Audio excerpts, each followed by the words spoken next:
Okay, you're good. Okay, I still have 629.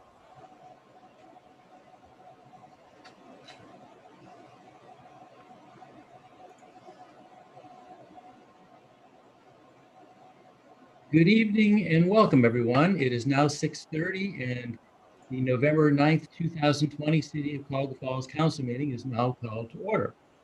I would ask that you please silence your cell phones and any electronic devices and refrain from texting during the meeting. Ms. Capriello, will you please call the roll? Mr. Balthus? Here. Mr. Brohart? Here. Mr. Gorbach? Here. Mr. Ayula? Here. Mr. James? Here. Ms. Loza? Here. Mr. Miller? Here. Ms. Nichols Rhodes? Here. Mrs. Penta? Here. Mrs. Spinner? Here. Mr. Stams? Here. Thank you. We will now have the invocation by Mrs. Spinner. Thank you. Dear Lord, we're thankful for the ability to be involved in useful work here today and for the honor of bearing the responsibilities of council.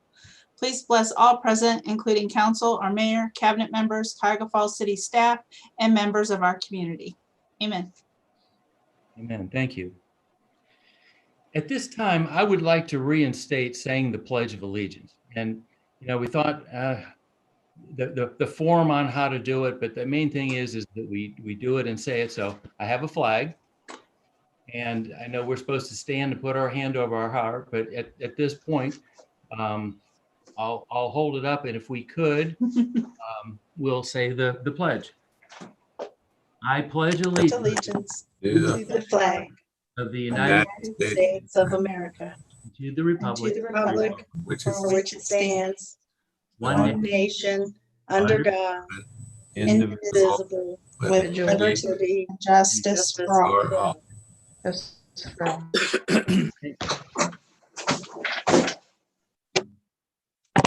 you should have the minutes from the October 26th regular council meeting and the committee of the whole. Are there any additions or corrections? Hearing none, they will stand as written. We have, Ms. Capriello, do we have any petitions or communications or reports from city officials? Mr. President. Okay. Introduction of new ordinances and resolutions. Temporary Ordinance A80, presented by the administration following consideration by the Planning Commission. An ordinance authorizing and approving a conditional zoning certificate to operate an outdoor sales lot on parcel 35-00079, 4095 State Road in an MU3 suburban center district and declaring an emergency. Planning and zoning, Mr. James.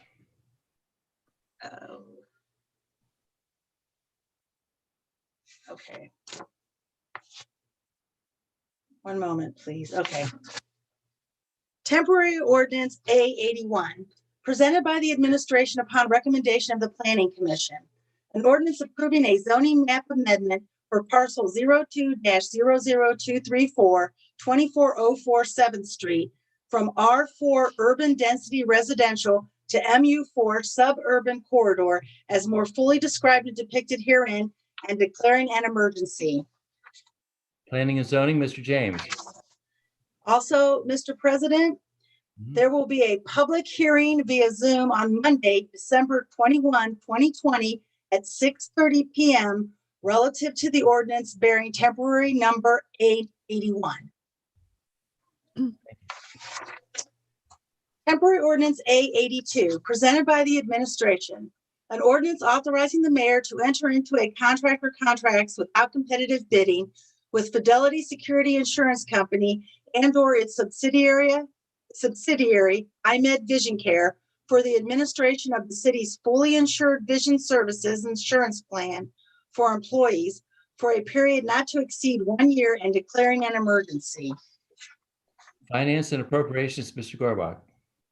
Temporary Ordinance A83, presented by the administration.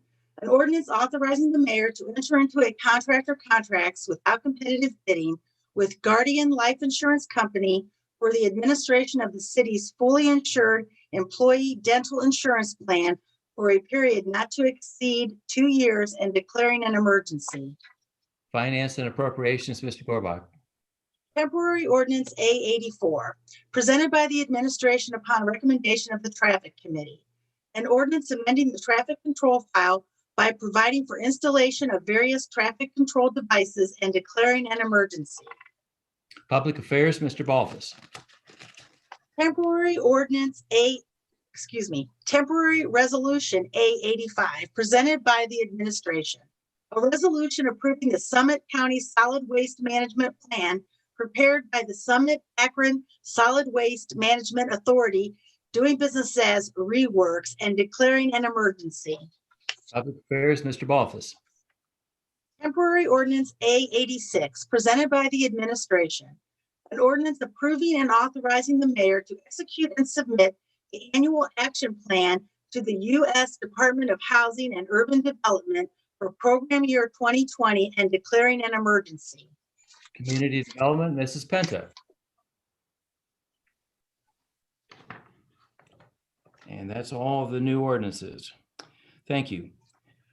We have no public hearings tonight, and there are no reports of special committees, so we'll move on to reports of council standing committees. Planning and Zoning, Mr. James. Thank you, Mr. President. Tonight, the Planning and Zoning Committee have 2 ordinances to vote on, temporary ordinances A75 and A76. Temporary Ordinance A75, presented by the administration upon recommendation of the Planning Commission. An ordinance accepting the Planning Commission recommendation for the construction of an 11,952 square foot private gymnasium on parcel 02-12833 on Bailey Road and declaring an emergency. Mr. President, the Planning and Zoning Committee is in favor of temporary ordinance A75, and I move for its adoption. Second. We have a motion by Mr. James and a second by Ms. Nichols Rhodes to approve temporary ordinance A75. Are there any remarks? No further remarks. Question. Question has been called. All those in favor of temporary ordinance A75, please signify by saying yes. Yes. Yes. Any opposed, say no. Motion passes unanimously, 11-0. Temporary Ordinance A76, presented by the administration. An ordinance authorizing the Director of Public Service to enter into an option and ground lease agreement with Tower Code 2013 LLC for the lease of property for the future construction of wireless communication facilities and equipment and declaring an emergency. Mr. President, the Planning and Zoning Committee is in favor of temporary ordinance A76, and I move for its adoption. Second. We have a motion by Mr. James and a second by Mr. Miller to approve temporary ordinance A76. Are there any remarks? No further remarks. Oh, question. Sorry.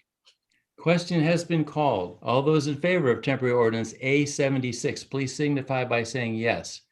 Yes. Any opposed, say no. Motion passes unanimously, 11-0. Mr. President, that concludes my report. Thank you, Mr. James. Finance and Appropriations, Mr. Gorbach. Yes, thank you, Mr. President. We have one piece of legislation to vote on this evening, temporary ordinance A77. Temporary Ordinance A77, presented by the administration.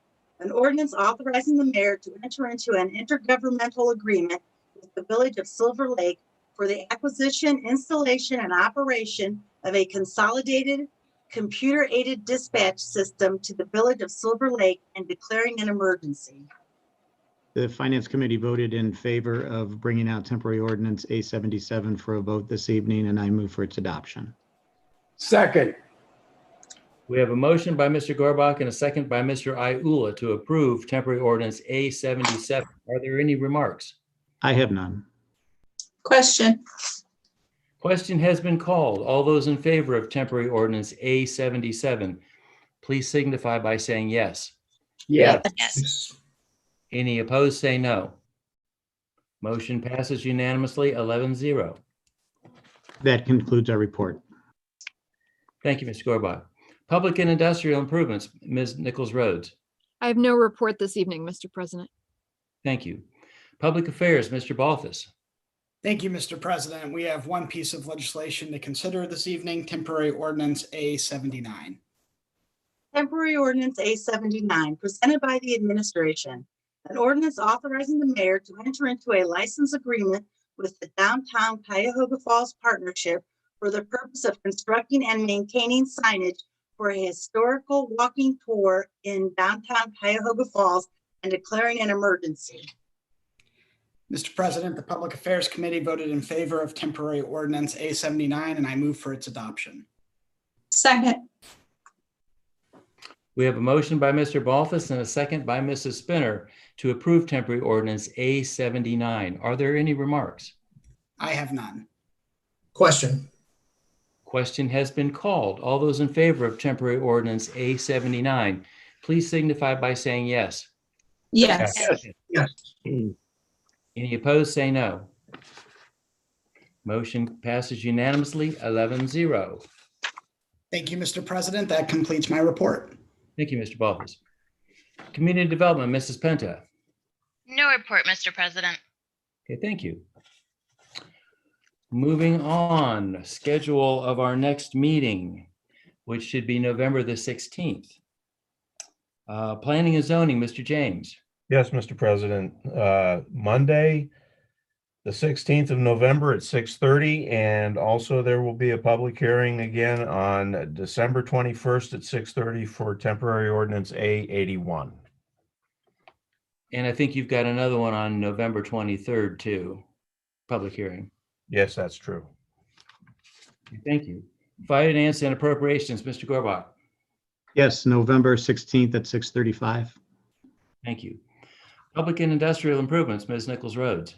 Subject to call, Mr. President. Thank you. Public Affairs, Mr. Balthus.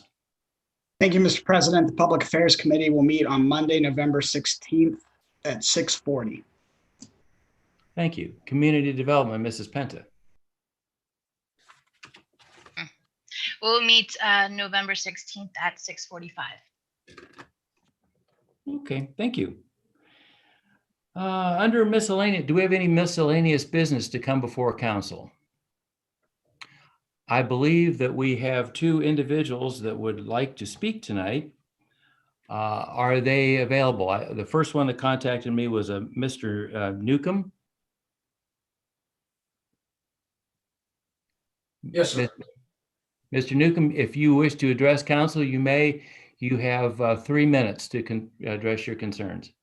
Thank you, Mike. I appreciate you involving me in the Zoom meeting. Never been on Zoom before, but the reason I would like to attended this meeting was to bring up, and I'm sure everybody's heard about the Cuyahoga Falls City Press, news press, being littered amongst all of our properties here in the falls.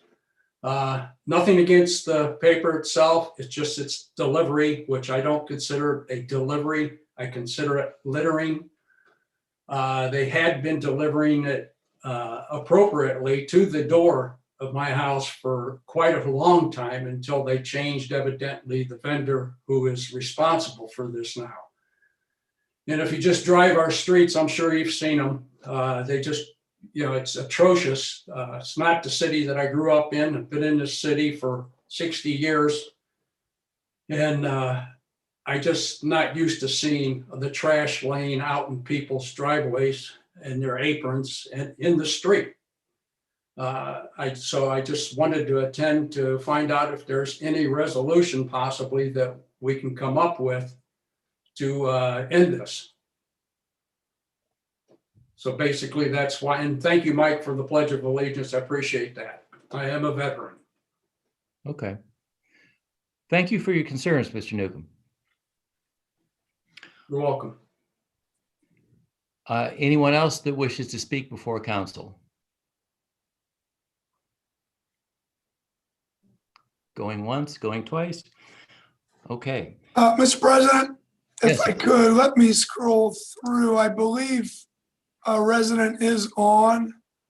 I believe she's muted. So on page 2, I show Suzanne Upton. If you're here tonight, this is the time. You're welcome to speak. There you are. Thank you. And you're still muted. Sorry. I thought I had to be unmuted formally. Thank you. My name is Suzanne Upton, and I reached out to Mayor Walters a couple of weeks ago when we read that the city was thinking about buying a Lordstown Endurance. And I told him that I didn't know, we're Facebook friends, but I didn't know if he knew that we had moved back to Cuyahoga Falls. My husband, who's also on here somewhere, Ian, worked for 22 years for GM, and we moved here to Peninsula 5 years ago, and he worked for the Lordstown plant until it closed. We moved back to Michigan last year, but in February of this year, he had the opportunity to come back and take a job back with Lordstown Motors, and he was really excited to go to a startup, be part of EV technology. And we were excited to come back to this area that we had really enjoyed. We've lived all over the world with General Motors, but loved our time in Ohio. And there was no question in our mind that we were excited to come back to the Falls. So we loved watching the development of Front Street and everything that was going on in the time that we lived here before I was a member of Rotary. So I reached out and said we would love to share a few words about how excited we were about the city and about the possibility of partnering with Lordstown Motors. And if anyone has questions about the truck, that's my husband, not me. I'm not the truck lady. I'm the Go Cuyahoga Falls lady. So I don't know, Mayor Walters, if you have any truck questions, you want to find Ian in here. I do not, Mr. President. If you would like any further information, I think we would like to hear it. That's up to you. Well, you know, I would like to have some information. I'm a little biased. I'm very pro electric vehicles. They have a lot less things to go wrong with them, as from someone who owns an auto repair facility. And I think it was a great move for the city of Cuyahoga Falls on all kind of fronts. I always personally, all my thoughts and whatnot, I always make a T account, and it's a win every possible way, with less maintenance, less reliance on fossil fuels, and you know, supporting a local company. I think it's just a win-win all the way around. So yes, if I will allow some additional time, if there is more information about the truck, I think the residents may want to hear about that. Yeah, so hey, this is Ian. There's tons of information out there. I'm not necessarily in the sales organization or anything else. I work in the plant, supply chain, production control. But I guess the easiest thing for me right now is if there's any specific questions, I can try to answer them. Otherwise, I can probably get some brochure type information, although realistically, all that's available on our website as well. Do we have questions? Well, if I could offer, thank you for coming on and sharing your hometown story. This is exactly why we do the things we do and try and keep it local for families, neighborhoods, and jobs. So thank you for sharing your story. Yes, thank you very much. Thank you, Mayor. And also thank you again. I like to see Cuyahoga Falls be a leader, and we have led in so many ways. And I think this is just another step forward for our city. All right, any other business to come before council? What I will say to those listening on YouTube, that after this meeting is, if there is no further business, it will be adjourned, but stay tuned because we're going to be going over the finance reports for the budget for next year, which I personally think if there's any time for anybody to come listen to council meetings, this is the time, because each department over this budget time will get to talk and we get to ask questions, and you really get a good idea of what's going on in your city and what we've got to look forward to in the coming year. So at that, is there any further business before council tonight? Move to adjourn. Do we have a second? Second. We have a motion and a second to adjourn. All those in favor, please signify by saying yes. Yes. Yes. Any opposition? Motion passes unanimously. Thank you all. Stay tuned. Mr. Gorbach. Thank you, Mike. And Brian, he kind of hyped this meeting up. We've got, better make it exciting. It's 6:50 and I'd like to call the finance meeting to order.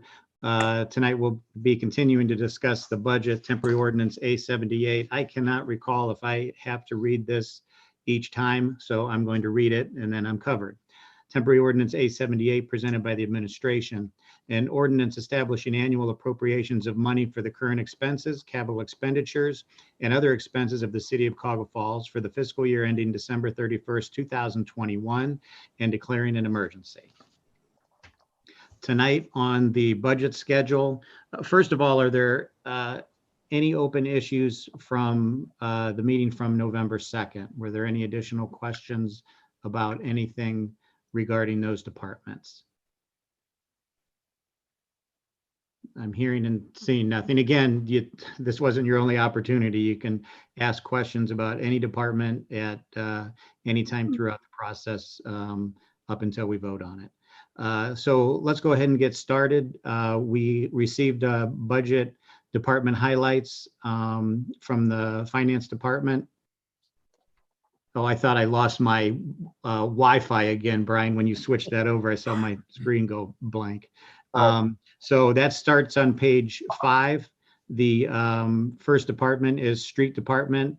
Chuck Novak is our guy at that department, and I know I saw him on the screen earlier, so he's available to answer any questions specific to street. Financial, I imagine he could tackle that, or Brian can handle those as well.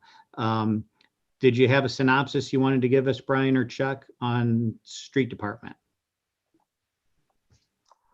I can just start. Street department budget is one that we have had some revenue challenges, as council may note, in the hotel motel tax, particularly due to COVID, and we're hoping that the economy comes back, but we have inserted some revenues here and made our best guess based on national publications and trends that we have been able to obtain some of that information to make these number guesses, if you will, on the revenue side. Right. So when you look at the total revenues budgeted for 2021, we are anticipating those being down in 2021. Well, and as you just said, and as your budget sheet says, I mean, the hotel, motel, gasoline, it's, just not stuff that's in your control. That is correct. Yeah. Gasoline numbers will be a little bit higher than the 2018 numbers and 2019 numbers. In 2018 and 2019, we saw the increase to the gas tax go up, that we started receiving revenue in August or September of 2019. It went into effect July of 2019. So we began to see that. And we are budgeting for gasoline tax not to hit the numbers we thought as we move forward, primarily due to meetings like this, like Zoom and working from home conditions. And hopefully we'll see that rebound and we'll get 2021 back to a little bit of normal, but we're trying to be realistic as well. Right, right. Are there questions for Brian or Chuck regarding any of the department highlights that are listed on the sheet, or any questions regarding the budget for the street department? And I know I'm looking to the side, but I have another screen where I actually can't see everybody, so I'm not seeing anything. Chuck, you made Yes. eye contact and you're here. Anything you want to say in general about your department running this year and what you're looking at next year? Okay, and yes, I am here. Overall, I do have to say that we're sort of fortunate that we had a mild winter last year. So we're in good shape going into this winter. We've got full salt barns, and we're able to allocate a smaller budget than we did a year ago.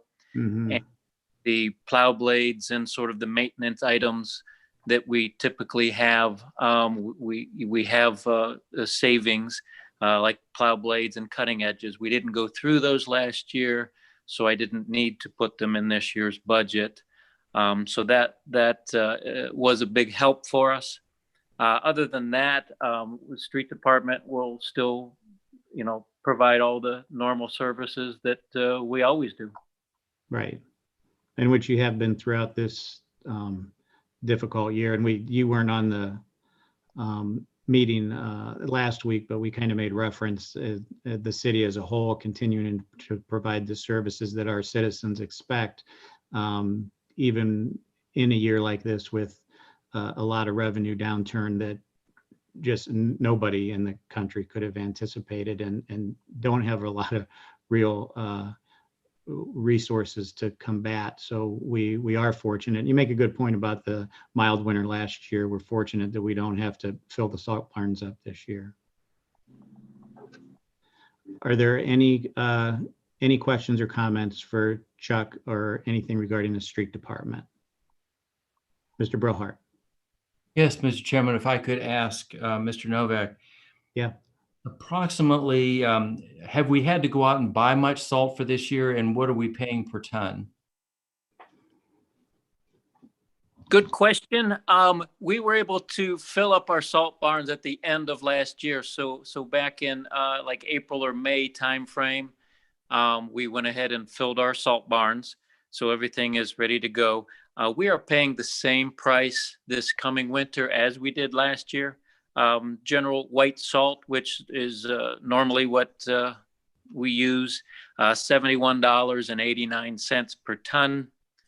Occasionally we get into a treated salt or a green salt, we call that. And that price has also remained the same at $84.31 a ton. Okay, and are we under contract to buy like so many tons of it?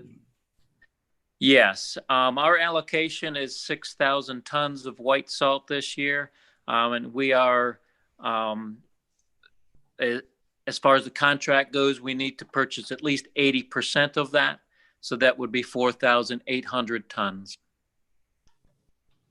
Okay, and then the other type of salt, can you explain the difference between the white salt and? Sure. The treated salt or the green salt has some different chemicals that are added to that. There's like an anti-corrosion, but it has some different chlorides which allow that salt to work at lower temperatures.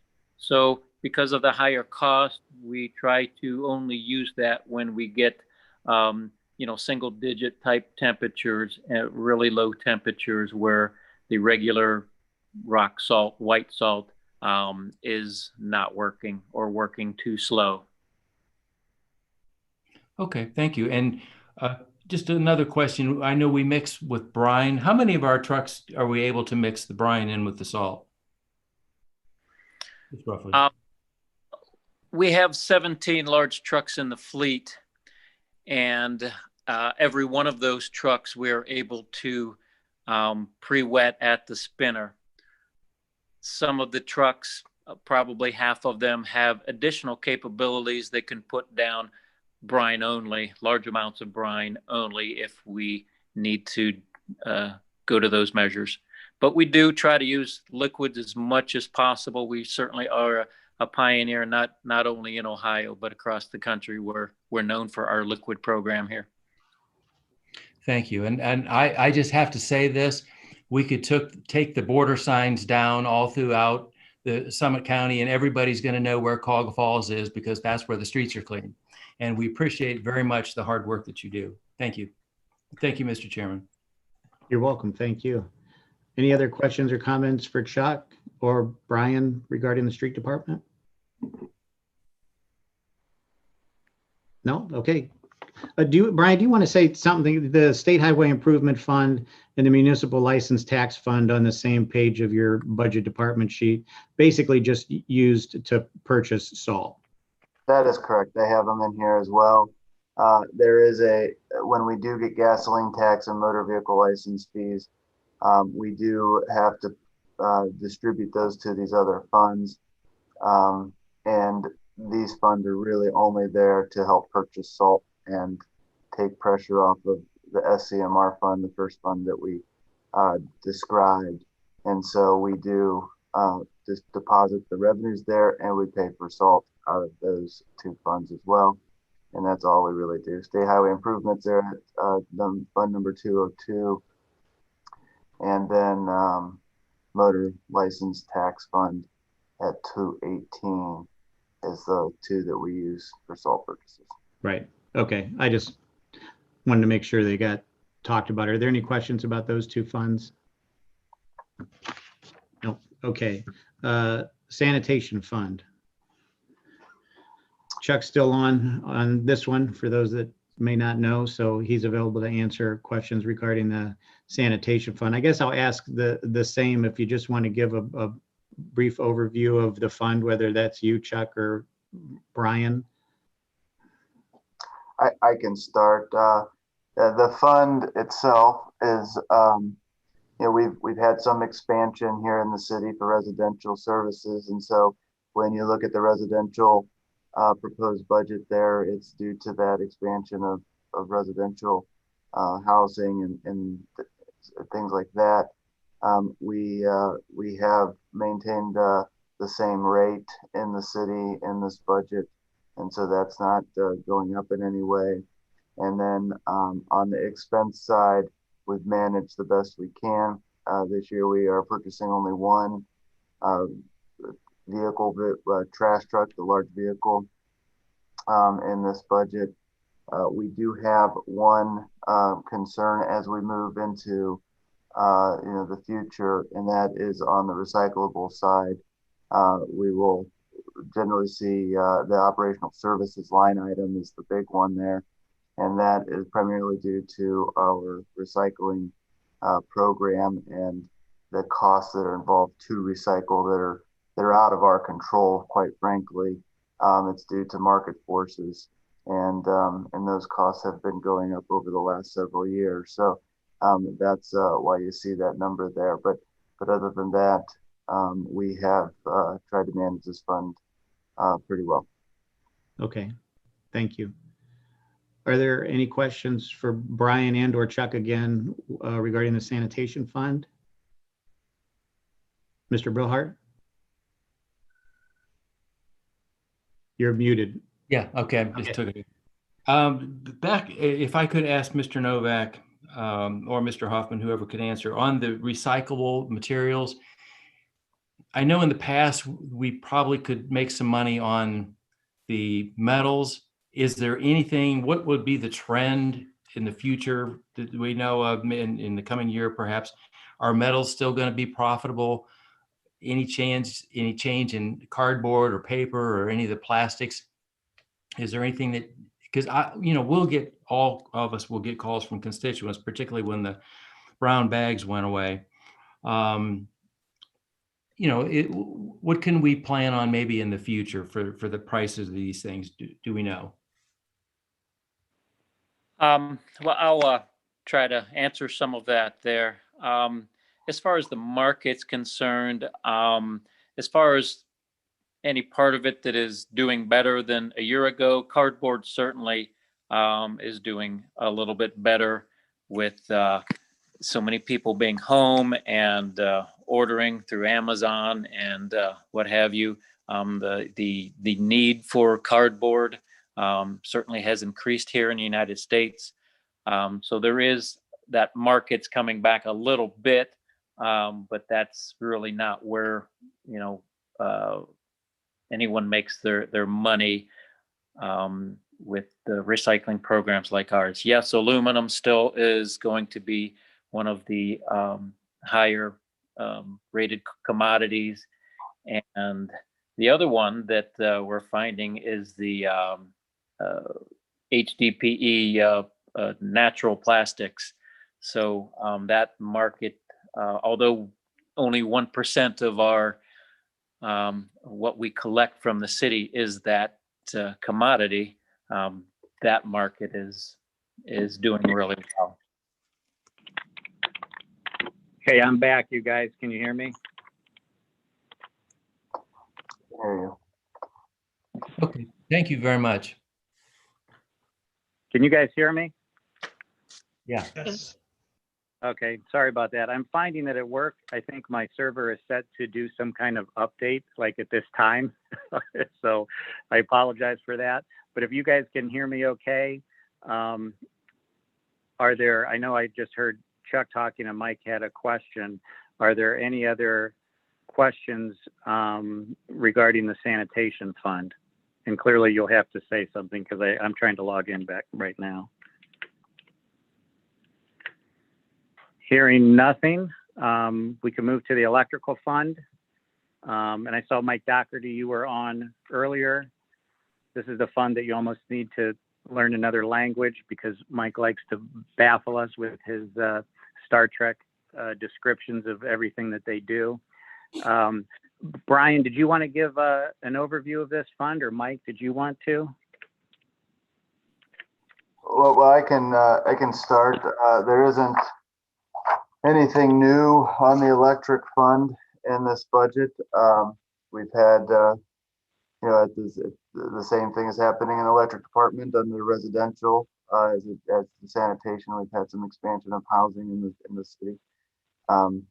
And then, and under some of our capital projects, we're continuing to do capital projects as need be for electric department and move forward with some of our bigger projects that we've had planned for the last couple of years. Some of those have changed over time, but we've continued to move forward very similarly as we have in years past. Okay, thanks, Brian. I know we're going to talk about, we have some capital outlay descriptions in the budget sheet for several of the funds. And I know we're going to get into capital outlay, but Mike, do you want to talk about, or whoever is involved, because we're going to have a pretty big project coming up in electric, possibly building a new facility, which I wouldn't mind hearing a little bit about. Yes, initially we were talking about running a 138 kV line from our Tice sub over to our sub 5 to have 138 kV on both ends of our system. And then we talked with First Energy in conjunction with AMP and got First Energy to agree to build a substation, a 138 kV substation that would be fed from 2 different points on their system and place it by sub 5. And then we were also talking with AMP further about them building a 69 kV line between the new 138 kV sub and our Valley sub, so which would strengthen the voltage over at our Valley sub, and which was the reason why we didn't do the capacitor project this past year, was because of this change, because the low voltage problem would be eliminated with the 69 kV line. So we're still, I mean, this is a project that's going to take a little while to happen. First Energy says 25, 26, they expect the substation to be done. And then 69 kV line would be built in conjunction with that. And then we have a piece that we would be responsible for to tap off of the big transformers at the new substation and run 23 kV over to our sub 5 to support our far end of our system. So that's kind of what's going on, and the schedule, you know, it's not completely controlled by us. You know, we're working with First Energy, we're working with AMP. AMP has started their own transmission company. They call it AMP-T for short, and that's who's going to be building this 69 kV line, assuming that we, sign, approve it at council, get all the necessary signatures for that. And we're still working out the details on that. Okay. All right, very good. And then like I said, we'll talk about all this capital in more detail if need be once we get to that. And I apologize for blanking out. I've got to get with my IT people and stop that from happening. Evidently, it's scheduled for Monday night. So are there any questions further for Mr. Doherty or for Brine regarding the electric fund? Nope. Okay. Garage fund, and I thought I saw Mr. Campbell was on. Yeah, there you are, John. Thanks for coming tonight. Sure. We pretty much only see you once a year. Yeah, that's true. But, our doors are always open. So like I always say, stop out anytime. That's right. I was going to say, just how you like it once a year. I think that's probably a good seat to be in. Do you want to give us an overview of your fund? Yeah, kind of briefly, we could start with our staffing. Our staff's going to stay the same number. We do have a potential retirement, but that's, to be determined. As it looks right now, costs of some of the things we use, fuel is one of them. It's really not looking like it's going to go anywhere higher or lower. It was really nice back in April when, we were getting quite a bargain on fuel, but I think those costs that we're paying now are going to be pretty consistent. Certainly, we do have some state term contracts that are, providing some price stability as far as our tires go, and in both for our biggest customers like police and sanitation, they'll use a lot of our tires. But for the most part, just there are some improvements in the garage that we've asked for. One being a replacement of our lift and bay one, which is pretty old. No longer supported by any repair parts. So, that thing's time has come and gone. And we are looking to upgrade the Petrovend part of the fuel station. That's where all the customers can insert their ID cards and then get fuel for whatever vehicle they want. So that software is no longer being supported by the manufacturer, especially for when it comes to running it on current Windows programs. So, we'd like to get that replaced as well. And really at some point, that's an ideal situation because all that equipment, should we ever move to a new fuel installation entirely, that will all be transferable. We won't have to repurchase any of that. Right. And can't say you don't use equipment for its entire life. If there's no parts available anymore for the lift, software is no longer supported, I'd say you got your money's worth. Yeah, there are a few of those occasions where, and it's surprising actually, some of the commercial trucks that we have, Sterling's to be, for sure still popular on the road, but there's beginning to be a lot of those parts obsoleted, and it does a little searching to find them. I think the only other thing, one of the speakers earlier touched on the electric truck that's being built at Lordstown, and we've kind of been in touch with those people ever since the inception on that. They came out back in March, so I've gotten a little press here and there on it. So it's an encouraging project, and I hope that they do well to achieve their production numbers first of all, and to meet the startup date that they're looking at. Maybe third quarter of 21. That's to the best of my knowledge at this point. So. Yeah. But other than that, we're gonna stay open, keep the old girls on the road, taking care of business, and Right. But nothing else other than those items right there. Yeah. Well, hopefully sooner rather than later, we can get into activities such as Touch a Truck. And I think you'll get a lot of 50-year-old people like myself that'll be the truck they want to touch, is that electric one from Lordstown. That's exciting. So it'd be nice to get it around to events and stuff like that. Get it. It's for all manufacturers across the board. It seems like everybody brings the idea out there, and with some projections of production dates, estimates of numbers net. But when it shows up and you can get in and drive it around, then that's it right there. Right. It was nice to hear from the Uptons and get kind of a personal attachment to that truck. That's pretty cool, I think. Oh, and how, yeah. Are there, Brine, I don't know if you didn't have anything that you wanted to offer. I'll ask, are there any questions for Mr. Campbell or Brine regarding the garage fund? I have nothing else. No, okay. Oh, go ahead, Ms. Nichols-Rhodes. Thank you, Mr. Chair. I just Yeah. wanted to reiterate what when we opened, speaking about the budget, what the mayor had given the numbers for the savings, the fuel savings with the 4 hybrid Explorers being $3,509 per year savings times 4 vehicles. So I'm very excited about that. Yes. Thank you. Mr. Chair. That's a truck it's been available for a couple of years. It did go through the redesign phase last year. I thought, well, maybe we'll just hold off on the first year production, but I think that Ford's hybrid system is well tested. They've been making hybrids for years, and it is a substantial number, as far as fuel savings, and really they are, not that it really matters, for our discussion, but they are one of the fastest cars out there. So, we don't run people down, but that is just one of the other things they like to point out. Thank you. Yes. Any other questions? Chair.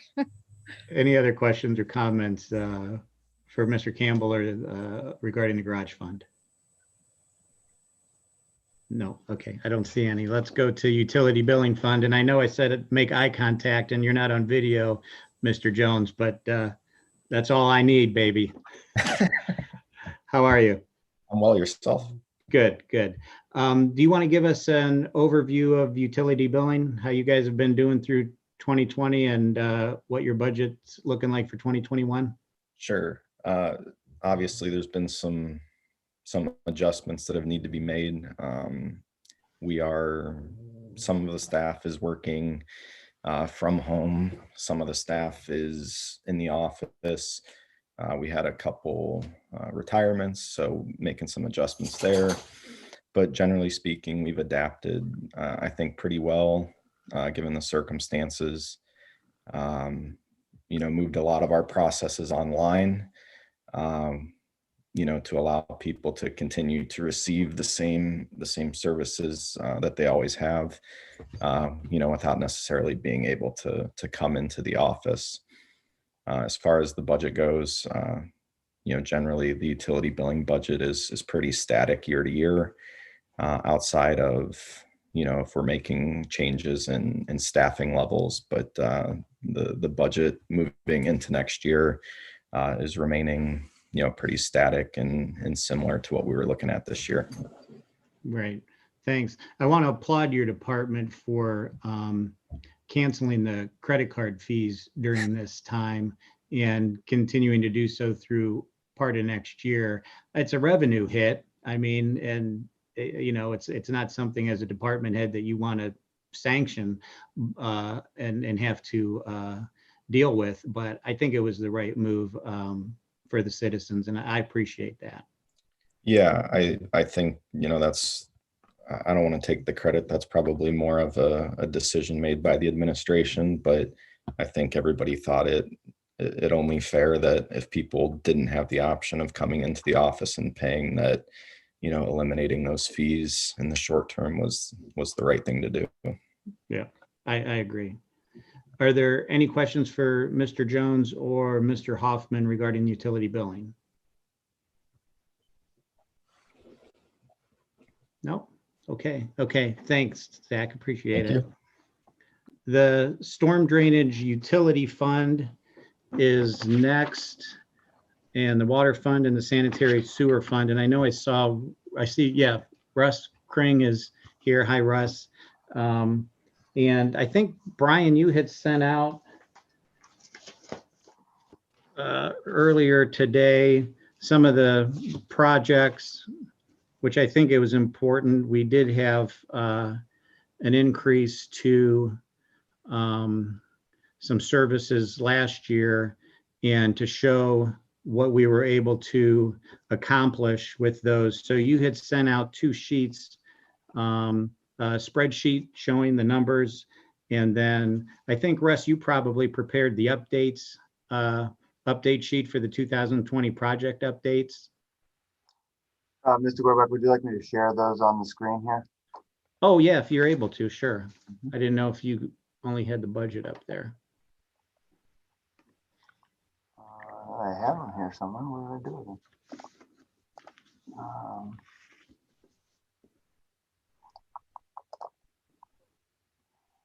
Oh, I thought I had it here. Oh, You're not muted, so if you care to make any comments to yourself while trying to do this, you might want to mute yourself.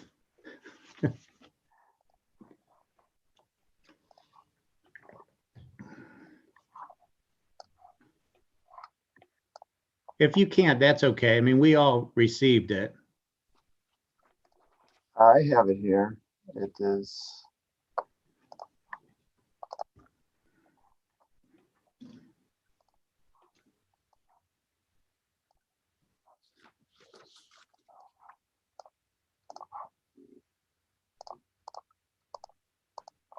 Oh, my screen says I can't. It's not letting me resume the share.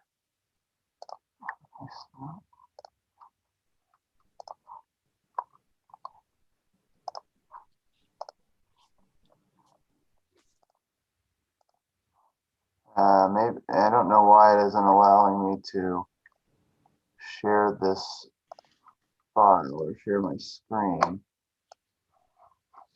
It's up. Try it now, Brian. Try it now.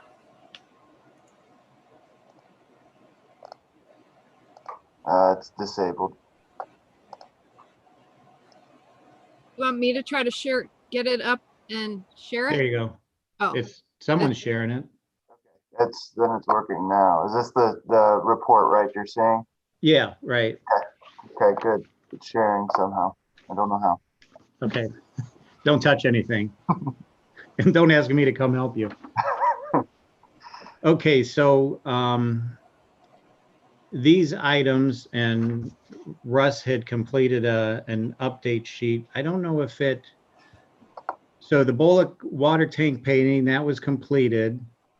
The KV line, I think Mr. Doherty may have spoken to that a little bit in electric. That is getting changed because it's going with First Energy and AMP's subsidiary or whatnot. But that is still going forward.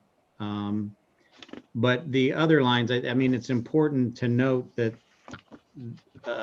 you know, the council realizes some additional stormwater projects that were able to be completed. And that's with the rate increase that went through last year, quite frankly, with only Democratic support. And if it wasn't for that support, all these top projects would not have been able to been completed and or started.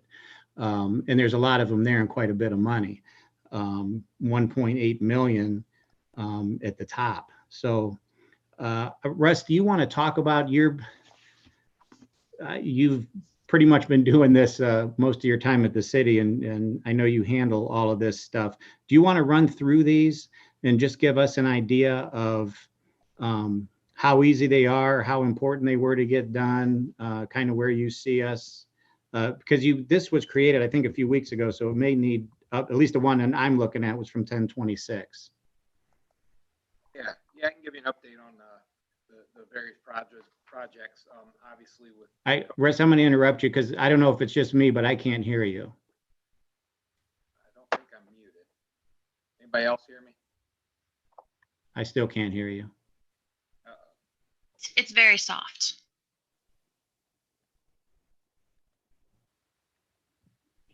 Second, let me see what my microphone's going here.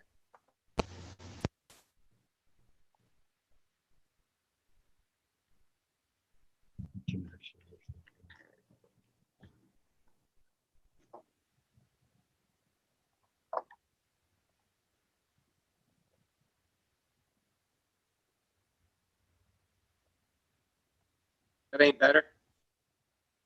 A little bit.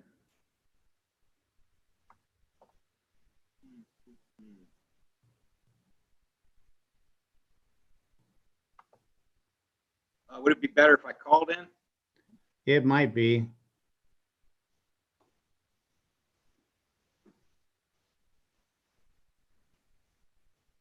All right, give me 1 second on that.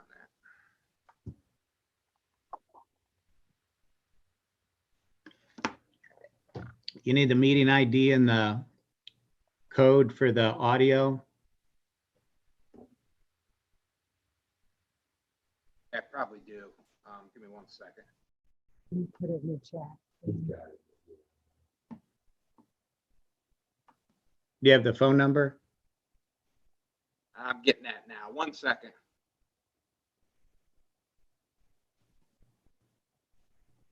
I mean, I can read it to you if you want. Yeah, go ahead. Okay, it's not like, I mean, it's a public meeting. It's phone number is 929-436-2866. Okay.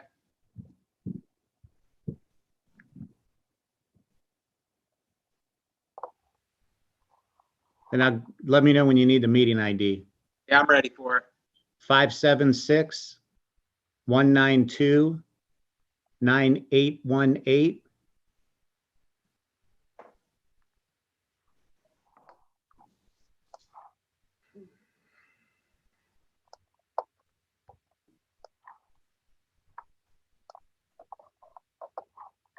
Zoom meetings in 2020. Gotta love them. Did you put in the passcode?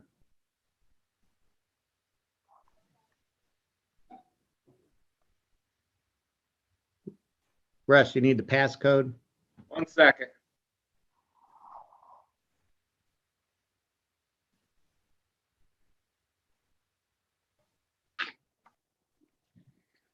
Oh, geez. Yeah, I need it now. You need the passcode now? Yes. It's 159330. Hey, Mr. Newcomb, I see you're still on the line here. While Russ is getting connected, I didn't get your address or whereabouts in the city you reside. You were talking about the Right. Falls News Press. 11th Street, 11th Street. between Lincoln and Washington. Oh, okay. I grew up on Fairview Place between Lincoln and Washington, so I know right where you're at. Okay, thanks.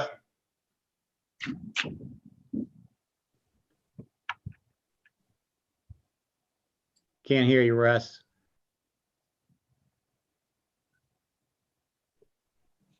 Nope.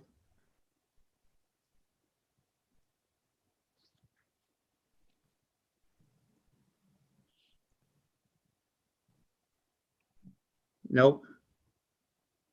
Al? Yeah, you might want to. Yeah. There, I took it off speaker. Sorry about that. Okay, that's okay.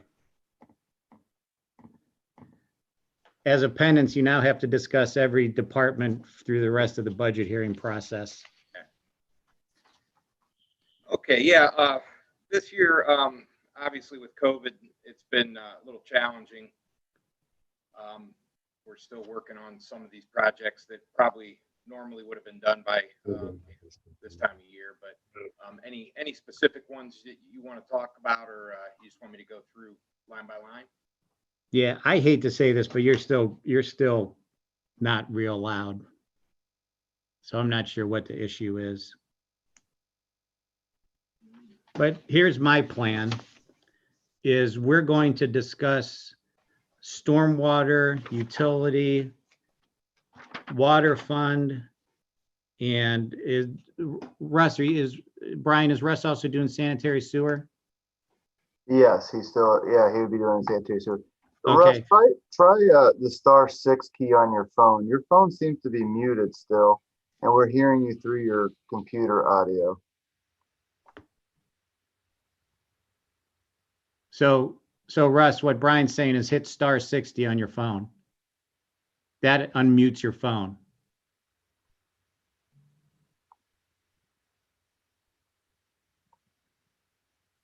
There we go. That get it? I got it. Oh, there he is. Sorry Okay. about that. That's all right. Turn Okay, my run down the computer. stormwater project updates for us, Russ, if you don't mind. Give me 1 second. I'm going to mute my system. Don't mute anything, Russ.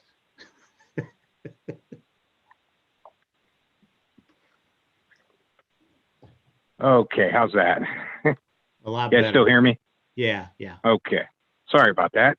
Don't worry about it. Okay. Yeah. So, like I said, with COVID, obviously some of these projects we wanted to get done a little bit earlier, but it's right now it's tough finding contractors and getting people to everybody's playing catch up. So, right. I guess line by line, the Howe Road, Clyde Avenue storm. That's again, that's we're hoping to get that done yet this year. That's a little cross-country storm sewer up across the street from Sam's Club on Howe Road. It's corrugated metal pipe that's rotted out, so we're going to get that replaced. It's causing some sinkholes in the easement there. West Bath and Yellow Creek, I believe we went out to bid on that, and we have a contractor lined up. Tony'd be able to give you a little bit more on that because he bid that out. I believe they're already started on that. If not, they're going to be lined up shortly. That project just started today. Today. Yep. The Cuyahoga River cleanout, basically that was something we are going to try to do the next couple of years to get to some of the areas that once we took the dams down, we noticed there were some areas with a lot of sediment buildup and trash debris buildup. So we got one of those done already this year by the Doodlebug Bridge. We had a contractor come in and clean that up, and actually later this week I'm going to be meeting with a contractor to do a couple more areas there to basically clean up the river, facilitate kayakers and things like that. So we've been real happy with the work that we've gotten done with that so far. So the Route 8 corrugated metal pipe replacements, that's something that we realized that based on the time that Route 8 was put in, every year we were getting these corrugated metal pipes that failed, and we were having to do an emergency project. So we're going to go ahead and start proactively replacing those along Route 8. That way we're kind of getting in front of the issue instead of being proactive instead of reactive. So that's something that we started doing that we're real happy with. Lippman Parkway, that's culvert that leads back to Gojo. We're designing that this year, and I believe we're going to try to construct that next year. Woodward Creek clean out. We're still in the design phase of that. We got some contractors that are looking at it. We're just trying to decide what we want to do there to alleviate the flooding in that area. Sort of the same thing with Silver Lake and Norma. I know a lot of people are aware of that project. We got that intersection that floods there. We thought it was going to be a real easy fix, upsize some catch basins and things like that. But after we chewed on it a little bit, we want to do a study to make sure that whatever we do is going to fix it, and not just we want to make sure that if it's the main storm sewer in that area, that we take that into account and we're able to again fix the project, not just put a Band-Aid on it, or fix the problem. I'm sorry, not just put a Band-Aid on it. So that'll be something that we're going to be more in the design and planning stages this year, and then hopefully next year we'll have a more concrete solution to the problem. So North Hidden Valley pond repair. There's an old detention pond out there that's on city-owned property that's in bad shape, and had a control structure that has fallen down over time. We're going to get that fixed, and that project, it will happen yet this year. Contingency was just for the river repairs at the landfill area. And that's similar to what I talked about earlier with the Cuyahoga River clean out. back by the back by Riverway down there, sort of by the restaurants behind the condos. There was we're getting a lot of erosion on the banks, and when we took a better look at it, we realized that it was an old landfill. There must have been an old rubber company there or something, and they buried a bunch of rolls of rubber that have that are basically making the erosion even worse than it would be if it were just normal earth. So we're looking at ways to repair that. That's going to be a separate project aside from the clean out areas. We have a design started on that. We're about 30% done. So we'd like to try to probably get the design wrapped up this year, or maybe early next year, and then get something going as far as a project that we can take care of that for or with. Waterworks, Kelsey Creek, Culvert. We did back at Waterworks Park. We had a couple of culvert pipes that failed last year, and we replaced 2 of them last year, and we're going to do 2 more this year to make sure that they're good all the way through. We're replacing that with a 100-year warranty pipe, so we'll get it replaced, and we won't have to worry about it again in any of our time. So that's a good one to get taken care of there. The Steward Avenue storm, that's up. A lot of people call that Stewart Lake. when in the back of the one house there, I think it's 673, I believe. There's a guy has a kind of a standing pond back there, and when he's got a pump, the only way he can get it drained is with a pump. So the problem is when he kicks the pump on, it floods the road. So what we're going to do, this has been a problem for quite some time. We're going to add a storm sewer up there, tie it into the storm sewer down on Talmadge. Again, that's something that we hope to get going yet this winter for construction, maybe over, in December, January type thing there. Towpath Drive Culvert. Tony, where are we at on that? I know we have plans are done. Have we bid that out yet? Yeah, we're out to bid on that, Russ and Councilman, Chairman, and those bids open next week. So you'll be seeing legislation the end of November, 1st of December for that project. Okay, thanks, Tony. And then finally, the Brookledge emergency repair. That was something that cropped up earlier this year. There was a corrugated metal culvert pipe on the golf course that failed. The bottom of the pipe rotted out, and it was the only access to the golf course for emergency vehicles. Long story short, we had somebody with had a heart attack, and they weren't able to get a ambulance back there. So this is something that we went ahead and kind of moved up on the repair list this year, got it taken care of to restore that emergency access to the golf course. So that's something that's already done, already complete. Hey, Russ, one other item, if I could. The South Hidden Valley is complete, and I drove out the last time we had the sustained rain for a couple of days, and the people reached out to me. They're very happy. In fact, the one house, which is more towards Northampton Road, he was catching all the water from the front, and his house was like a moat, like he was surrounded, and there was no water at all other than right down maybe the edge of the property line. So that's been completed. That turned out very well. Good. I'm glad they're happy with that.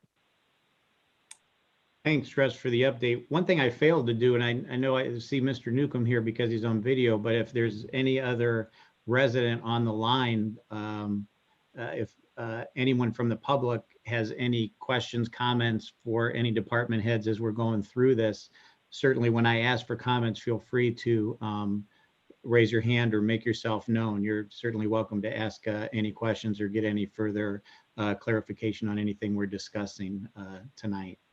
Having said that, I'm going to ask now, are there any questions from any members of council regarding the stormwater projects that Russ went over, or any that you think should be done, I guess? No. Okay. Thanks, Russ, for going through that. They're at various locations in the city, which is good, and I'm just glad we're able to do this extra work for the benefit of our residents. Let's look at your fund in particular. Brian, so the storm drainage utility fund, was there an overture of comments you wanted to make regarding this fund, or Russ, with the changes from 20 to 21? I don't have any comments. I was just looking at my screen share. I hope it's shared now. Yeah, it's working. I think we made a mistake here and we don't have that fund up. Let's see. Oh, no, I'm sorry. We do have it up here. 253, yeah. There it is. I missed it.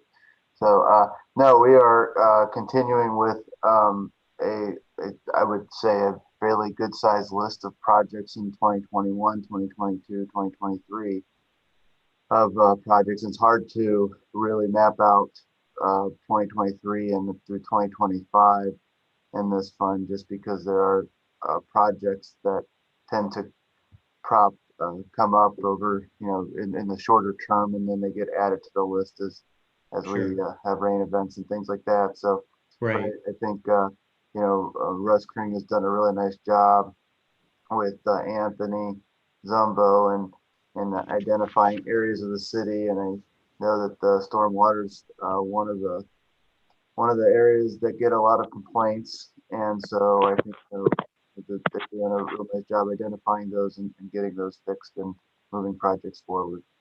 I agree. I think Russ, you've always done a great job with that stuff, and a good communicator. I mean, was with you firsthand communicating with resident, and I think you do a great job. I'm sure it's a stressful job, and you're kind of like the safety departments. Unfortunately, when people call you, it's not to invite you to a cookout, it's because they're mad about something. So I appreciate your ability to talk with the residents and and let them know what the city's able to do for them. I know it's not easy all the time. Any questions with the stormwater utility fund in general? Mr. Gorback, I had a quick question. Yeah, please. Regarding on the sheet here, I missed it on my notes, the Valley Vista Park storm, the projected issues, and Bab Run storm repairs. Is there any more detail on those two specific projects? Yeah, Valley Vista is a large diameter, like about a 72-inch diameter storm sewer that runs from like the Harding Parkview intersection cross country behind the electric substation there and crosses Portage Trail. A couple of years ago, Portage Trail flooded during a heavy rain, and we went out and realized that the large diameter pipe that was probably put in when that was Ward 8. When that was Northampton, was collapsed and caused it collapsed and caused the sewer, or the storm sewer, to back up in that area, which again caused it to overflow Portage Trail. So at that time we did an emergency project, and we just went in and removed the collapsed pipe, about maybe 150 feet of collapsed pipe, just to get it flowing again. We cleaned it out and everything. But as woody as that area is, it's going to, if we don't repipe it at some point, it's going to just continue to plug up. So especially with the new, with the electric substation out there, we don't want we don't want any eroding or any other flooding issues if we can help it. Perfect. Thank you. And then the Bab Run storm repairs? Yeah, it's a similar situation coming down through Bab Run Park right before you get to the large hill that we just paved a couple years ago, going down to the river. There's a storm sewer that runs through there. There's a head wall on the creek that runs through there. That is deteriorating pretty bad. The head wall's actually leaking, and it's causing that area to be even more saturated than it normally is, which is saying something. That's usually a pretty wet area there. So we were going to try to repair what needs repaired in the park. We don't have any plans or anything yet, but definitely something that's going to be needed. Perfect. Thank you so much. Welcome. Any other questions regarding the stormwater utility? Nope. Okay, let's move on to the water fund.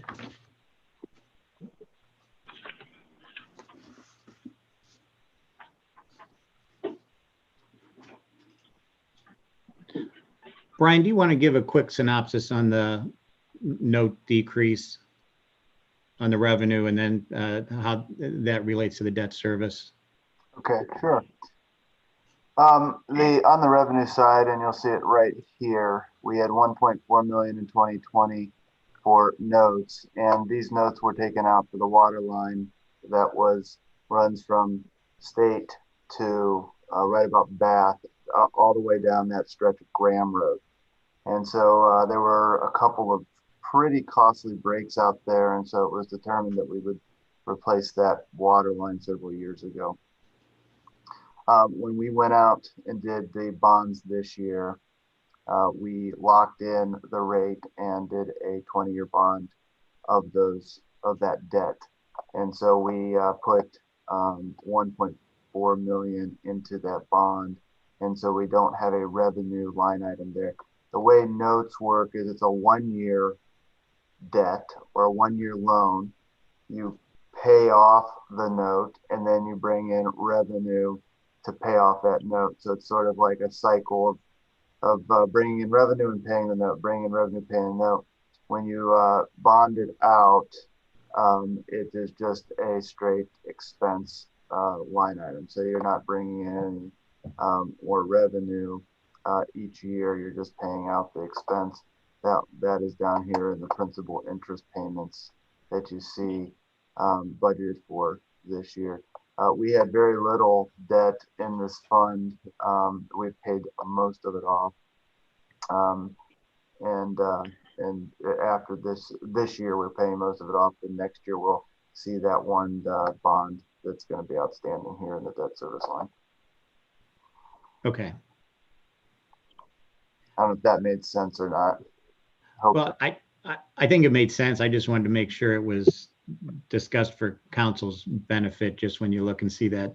I mean, I know you listed it on your sheet, but when you see the revenue go down over $1 million, it might make some people arch some eyebrows. So just wanted to make sure the reason for that was articulated. Are there any questions for Brine? And Russ, I think, is still on the line for the water fund too, but are there any questions for either of them regarding the water fund? No? Okay. Sanitary sewer.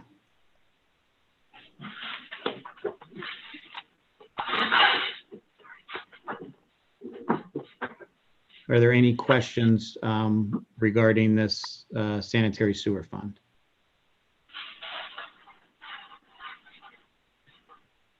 No? Okay.